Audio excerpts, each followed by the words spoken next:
ভেঙে ফেলা অনেক সহজ, কিন্তু জুড়ে থাকা ততটাই কঠিন।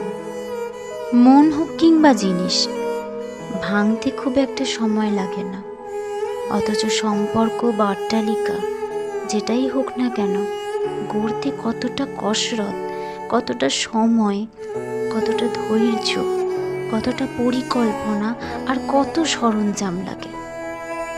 অথচ ক্ষণিকের রাগ, অভিমান, অবিশ্বাস আর ভুল বোঝাবুঝির জন্য প্রতিদিন এমন কত ইমারত ধুলোয় মিশে যায়।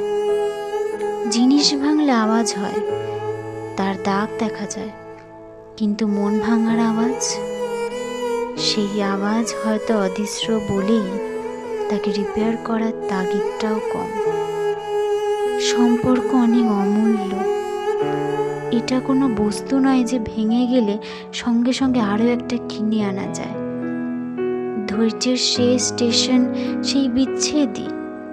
তবুও সুতোটা ছিঁড়ে যাওয়ার আগে একবার বেঁধে বেঁধে থাকার চেষ্টা করা যায় না? সেই চেষ্টা করলে ক্ষতি কি?